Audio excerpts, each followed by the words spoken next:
और जिस तरीके से उस दिन आपने देखा कि एक हीरोज़ वेलकम दिया गया अरशद नदीम साहब को, जाने से पहले भी आज से 2 माह पहले प्राइम मिनिस्टर साहब से वो मुलाकात करके गए थे और उन्होंने काफ़ी टाइम स्पेंड किया था पीएम हाउस में और कुछ उनके मसले मसाइल थे, उस हवाले से काफ़ी गुफ्तगू हुई थी और उनके हल के लिए काफ़ी एफ़र्ट किया गया था।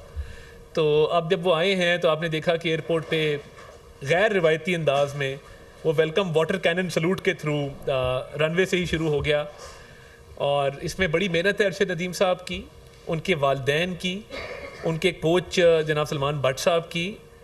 तो ये तमाम लोग बहुत मुबारकबाद के मुस्तहिक हैं और हम ये समझते हैं कि पाकिस्तान का 40 साल बाद गोल्ड मेडल जीतना और 32 साल बाद कोई मेडल जीतना, ये एक खुशी का मौका है।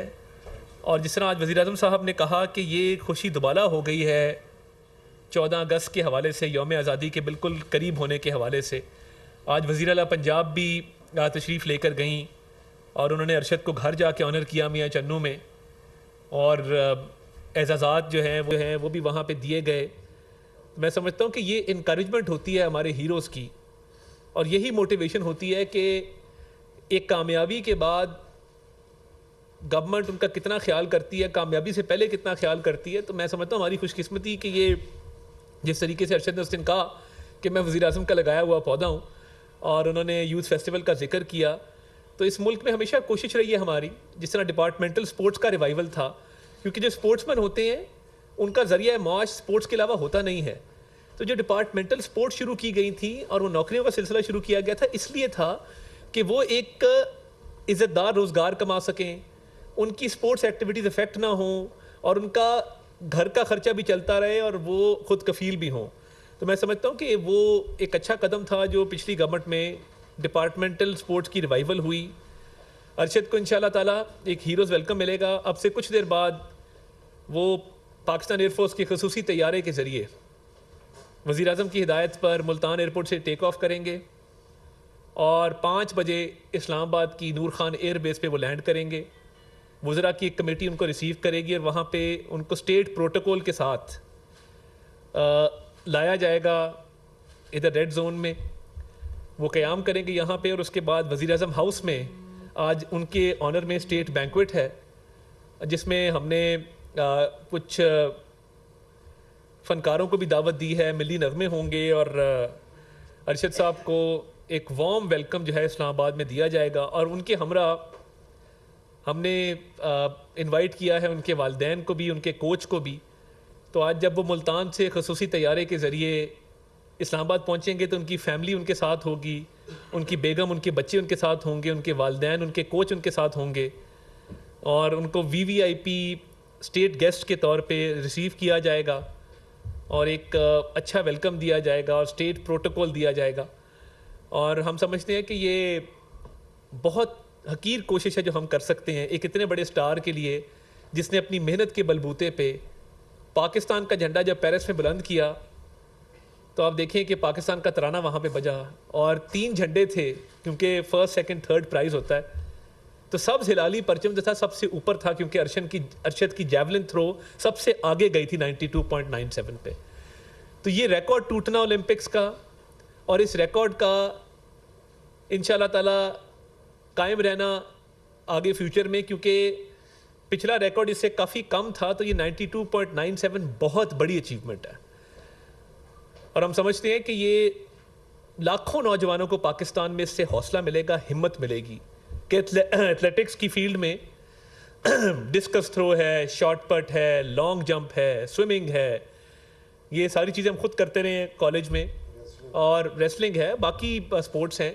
तो ये अरशद की स्टोरी लाखों नौजवानों के लिए मशअल राह है और मैं इंफॉर्मेशन मिनिस्ट्री में हमने हिदायत की है कि इस पे एक अरशद की ज़िंदगी पे एक फ़िल्म भी बननी चाहिए, एक टेली फिल्म, एक शॉर्ट फिल्म बननी चाहिए, एक बायोपिक बननी चाहिए जिसके अंदर वो पूरी स्ट्रगल दिखाएं कि मियाँ चन्नू के उस देहात में से, उस कस्बे में से एक नौजवान निकला जिसने जब अपनी पहली जैवलिन थ्रो की तो उसने लोकल वहाँ पे मियाँ चन्नू से वो जैवलिन बनवाया और वो जो नेज़ा बनाते हैं लोग देहातों में मौजूद होते हैं, तो वो नेज़ा बनवाया और पहली जैवलिन थ्रो करने के लिए अरशद के पास जूते नहीं थे। उसके कोच ने कहीं से जूते सेकंड हैंड लिए पुराने जूते पहन के वो रन अप लेके उन्होंने वो थ्रो किया। तो ये इन हालात से गुजर के पेरिस के स्टेडियम के अंदर सबसे ज़्यादा परचम बुलंद करना, और ये मैं दिल से बात कर रहा हूँ, हमारा सबका जो है वो सर फ़ख्र से बुलंद हुआ है। और जो कल 14 अगस्त की तकरीब है, जो मरकज़ी तकरीब होती है वफाकी हुकूमत की, जिसमें परचम कुशाई की जाती है, वज़ीर आज़म और अरशद नदीम मिल के कल परचम कुशाई करेंगे। और ये भी एक एज़ाज़ है कि हमारे नेशनल हीरो कल मरकज़ी तकरीब में मौजूद होंगे और वो परचम कुशाई जो है वज़ीर आज़म के साथ मिल के करेंगे।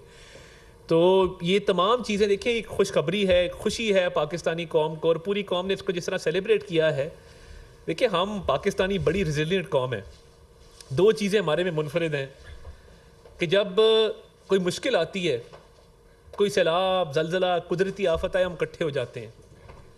सबसे ज़्यादा चैरिटी पाकिस्तान में होती है, कोई और मुल्क इतनी चैरिटी नहीं करता जितनी पाकिस्तानी करते हैं। और दूसरा, हमें सेलिब्रेट बहुत करना आता है जब ऐसे मौक़ों पे, खुशी के मौके होते हैं, हम यकजा हो जाते हैं, हम मिल बैठते हैं। कुछ लोगों ने इसमें भी मनफी रंग भरने की कोशिश की, उनके लिए हिदायत की दुआ कर सकते हैं कि इस मनफी सोच से निकलें। जो हर चीज़ में एक मनफी सवाल किया जाता है, मनफी सोच की अक्कासी की जाती है, और सोशल मीडिया पे इस हवाले से भी बातें की जाती हैं। आप छोड़ दें इस बात को, सिर्फ ये देखें कि पाकिस्तान का परचम वहाँ पे बुलंद हुआ, और पाकिस्तान है तो हम हैं, पाकिस्तान नहीं है तो हम कुछ भी नहीं हैं। तो ये हमारा हीरो अरशद नदीम को मुबारकबाद है। वज़ीर आज़म साहब पहले ही मुबारक दे चुके, और आपने देखा जो हीरोज़ वेलकम मिला आज इस्लामाबाद में भी, और वज़ीर आला साहिबा जिस तरह मियाँ चन्नू गई, उन्होंने जो ऑनर किया उनको, मैं समझता हूँ कि वो भी एक बहुत ही काबिल तहसीन स्टेप था। और घर जा के ना सिर्फ वेलकम करना बल्कि एजाज़ात वहाँ पे देना, तो ये बहुत अच्छी काविश है। और आज इस्लामाबाद में भी इंशाअल्लाह ताला एक हीरोज़ वेलकम होगा, और उनके शायान शान यहाँ पे अरेंजमेंट्स किए गए हैं। और वज़ीर आज़म साहब का जो इशाइया होगा वो हम कल बराह रास्त उसको एज़ लाइव जो है वो रिकॉर्डेड उसका हम वर्जन चलाएँगे 14 अगस्त को, ताकि आप पूरी कौम देख सके कि एक हीरो को कैसे वेलकम किया जाता है। इसके अलावा कुछ चीज़ें आपसे शेयर करना चाहते थे। आज रात 12 बजे पाकिस्तान की जो वीज़ा पॉलिसी है वो लॉन्च होने जा रही है, और 126 ममालिक दुनिया के, उनके लिए वीज़ा फ़ीस भी ख़त्म कर दी गई है। और वीज़ा फ़ीस के अलावा वीज़ा प्रोसेस बहुत आसान कर दिया गया। ये मैं एक्सप्लेन करना चाहता हूँ। देखिए, जब हमारे मुल्क में टूरिस्ट होते हैं, गैर मुल्की आते हैं, वो बड़ा हैरान होते हैं कि पाकिस्तान के पास मोटरवे भी है, पाकिस्तान के पास इतना साफ़ सुथराई है, एक खूबसूरत कैपिटल है जिसमें मरगला हिल्स हैं। तो वो बड़ी अच्छी यादें लेके जाते हैं पाकिस्तान की। तो अब किया ये सिंपल फॉर्म है जो इन 126 ममालिक के लोगों को फिल करना होगा। ये 10 मिनट का प्रोसेस होगा, और जैसे ही ओके क्लिक करेंगे वो वीज़ा उनके फ़ोन पे इशू हो जाएगा, और वही फ़ोन पे वीज़ा 3 महीने के लिए वैलिड रहेगा और रिन्यूएबल होगा। तो ये एक बहुत बड़ी काविश है। ये छोटा सा फॉर्म है, ये पहले इसमें तकरीबन को 60-70 फील्ड्स होती थी, अब ये 30 फील्ड्स हैं, 30 क्वेश्चन हैं जिसका आपने आंसर देना है। मैं आपसे शेयर भी कर लेता हूँ। 30 क्वेश्चन हैं जिसका आप आंसर देंगे, और वीज़ा उसी वक्त इन 126 ममालिक के लोगों को इशू हो जाएगा, और इशू होने के बाद वो 3 महीने के लिए वैलिड होगा, और उसके बाद रिन्यूएबल होगा। इसके साथ साथ कोई फ़ीस नहीं है, ज़ीरो फ़ीस, और 10 मिनट के अंदर वीज़ा जारी। जो एम्बेसीज के, हाई कमीशन के चक्कर लगाने पड़ते थे, सिफारिशें करवानी पड़ती थी लोगों को पाकिस्तान आने के लिए। हमारा मुल्क खूबसूरत है, इसमें बहुत पोटेंशियल है, और ये देखने के काबिल है, और हम चाहते हैं कि बाहर के लोग आके देखें और पाकिस्तान की तारीफ़ करें। हमारे पास K2 का पहाड़ है, हमारे पास इतनी खूबसूरत वादियाँ हैं, पहाड़ भी हैं, वादियाँ भी हैं, सहरा भी हैं, समंदर भी हैं। अल्लाह ताला ने हमें हर नेमत से नवाजा है। तो ये हमें दुनिया के लिए ये मुश्किल नहीं करना चाहिए कि वो पाकिस्तान आए तो उनको इतने लंबे प्रोसेस से गुजरना पड़े। और ख़ुसूसी तौर पे जो गल्फ़ कंट्रीज़ हैं, गल्फ़ कंट्रीज़ का वीज़ा ऑन अराइवल है। कंट्री के जो रेजिडेंट्स हैं उनको कुछ नहीं करना, उनको सिर्फ पासपोर्ट पकड़ना है, और वो पासपोर्ट लेके जब पाकिस्तान आएंगे तो वहीं पे उनका वीज़ा स्टैंप हो जाएगा। तो ये बहुत एक अहम कदम है जो वज़ीर आज़म साहब ने लिया, और समझा गया कि इसको 14 अगस्त को लॉन्च किया जाए।